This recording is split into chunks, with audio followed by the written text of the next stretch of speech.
Penyebaran APAR berdasarkan standar K3 migas jumlah, jenis, dan distribusi APAR sesuai potensi kebakaran.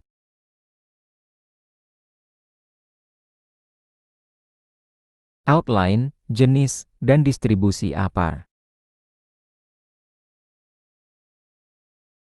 Tujuan, mengetahui mencegah kebakaran membesar. Cara APAR memungkinkan pekerja melakukan pemadaman dini.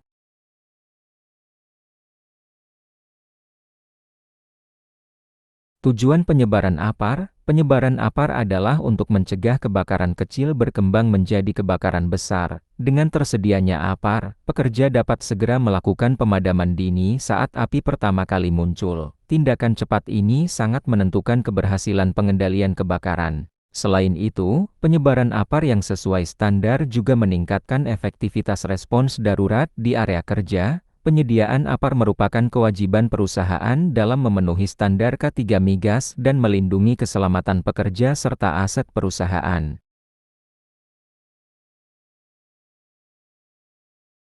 Dasar standar K3 migas. Penyebaran APAR harus mengacu pada standar K3 migas yang berlaku. Standar ini mengatur secara jelas mengenai jenis APAR yang digunakan, jumlah APAR yang harus disediakan, serta jarak penempatannya. Penentuan tersebut tidak boleh dilakukan secara sembarangan. Semua keputusan harus didasarkan pada potensi kebakaran di masing-masing area kerja. Oleh karena itu, evaluasi risiko kebakaran menjadi dasar utama dalam penerapan standar ini.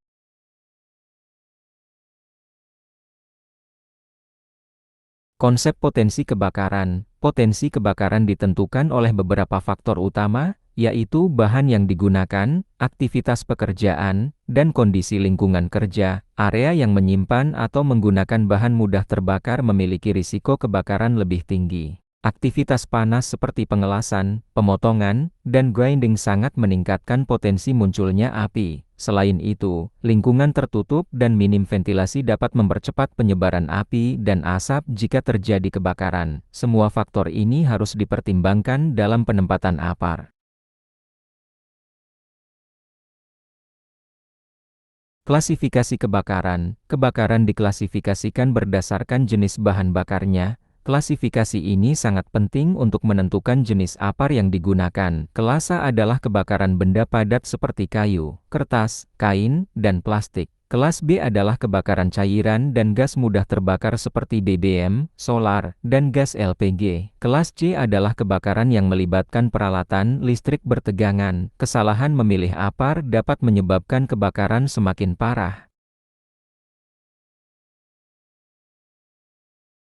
Jenis-jenis APAR. APAR tersedia dalam beberapa jenis media pemadam seperti powder, CO2, dan foam. Setiap jenis APAR memiliki fungsi dan kegunaan yang berbeda. Jenis APAR harus disesuaikan dengan kelas kebakaran yang berpotensi terjadi di area tersebut. Pemilihan APAR yang tidak sesuai dapat membahayakan pekerja dan memperburuk kondisi kebakaran. Oleh karena itu, pemahaman tentang jenis-jenis APAR sangat penting bagi semua pekerja.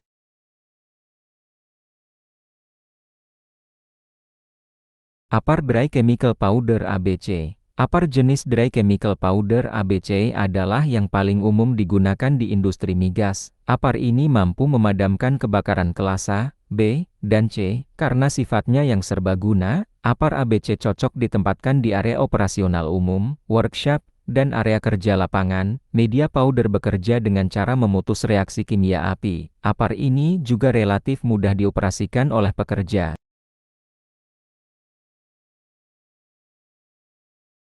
APAR CO2. APAR CO2 digunakan khusus untuk kebakaran listrik dan cairan mudah terbakar. Media CO2 bekerja dengan mengurangi kadar oksigen di sekitar api. Keunggulan APAR ini adalah tidak meninggalkan residu setelah pemadaman. Oleh karena itu, APAR CO2 sangat cocok digunakan di ruang panel listrik, ruang kontrol, dan server room. Namun, APAR ini tidak efektif untuk kebakaran kelas A yang melibatkan bahan padat dalam jumlah besar. APAR foam. APAR foam sangat efektif untuk kebakaran cairan mudah terbakar. Media foam bekerja dengan menutup permukaan bahan bakar sehingga uap mudah terbakar tidak keluar. APAR ini banyak digunakan di area tangki, loading area, dan penyimpanan BBM. Foam juga membantu mencegah api muncul kembali. Namun, APAR foam tidak dianjurkan untuk digunakan pada peralatan listrik yang masih bertegangan.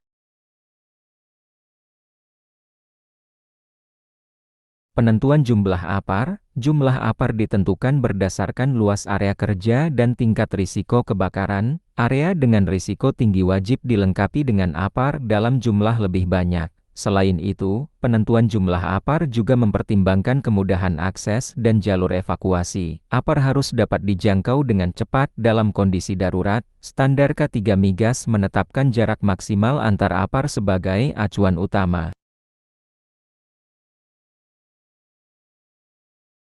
Jarak penempatan APAR. APAR harus ditempatkan dengan jarak yang memungkinkan pekerja menjangkaunya dengan cepat. Umumnya, jarak antar APAR maksimal adalah 15 hingga 20 meter tergantung tingkat risiko area. APAR tidak boleh terhalang oleh peralatan, material, atau konstruksi bangunan. Penempatannya harus terlihat jelas dan mudah dikenali. Penandaan APAR juga wajib dipasang agar mudah ditemukan saat darurat.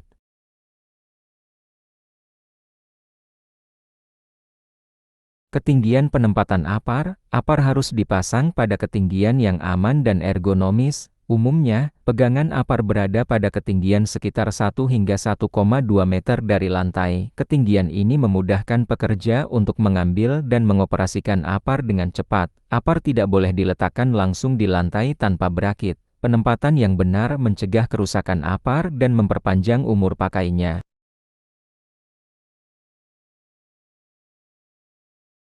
Distribusi APAR berdasarkan zona risiko. Distribusi APAR dilakukan berdasarkan pembagian zona risiko kebakaran. Zona risiko rendah seperti kantor cukup menggunakan APAR standar. Zona risiko sedang seperti workshop memerlukan APAR tambahan dan jenis yang sesuai. Zona risiko tinggi seperti area proses dan area penyimpanan bahan mudah terbakar harus dilengkapi dengan APAR lebih banyak dan spesifik. Pendekatan zonasi ini meningkatkan efektivitas pengendalian kebakaran.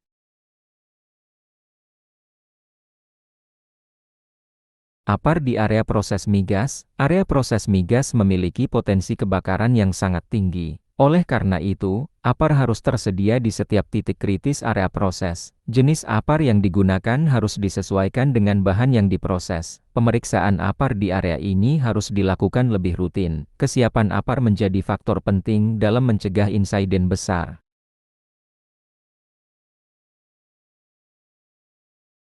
APAR di area penyimpanan bahan kimia dan BBM memiliki risiko kebakaran yang signifikan. APAR yang digunakan umumnya adalah jenis foam dan ABC. Jumlah APAR di area ini harus lebih banyak dibandingkan area biasa. Distribusi APAR harus mengelilingi area penyimpanan agar mudah dijangkau dari berbagai arah. Penempatan yang tepat sangat penting untuk pemadaman dini. APAR di area perkantoran termasuk dalam kategori risiko kebakaran rendah. APAR jenis ABC umumnya sudah mencukupi untuk area ini. APAR ditempatkan dekat pintu keluar dan jalur evakuasi. Meskipun risikonya rendah, kebakaran tetap bisa terjadi akibat korsleting listrik. Oleh karena itu, pekerja kantor juga perlu mendapatkan pelatihan penggunaan APAR.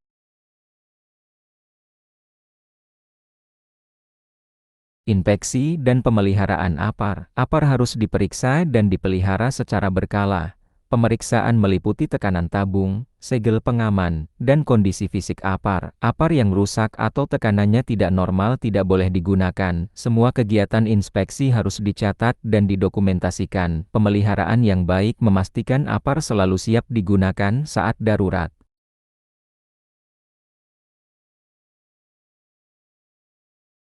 Pelatihan penggunaan APAR. Pekerja wajib mendapatkan pelatihan penggunaan APAR. Pelatihan mencakup pengenalan jenis APAR dan teknik pemadaman yang benar. Simulasi kebakaran sangat dianjurkan untuk meningkatkan pemahaman. Dengan pelatihan, pekerja tidak panik saat menghadapi kebakaran.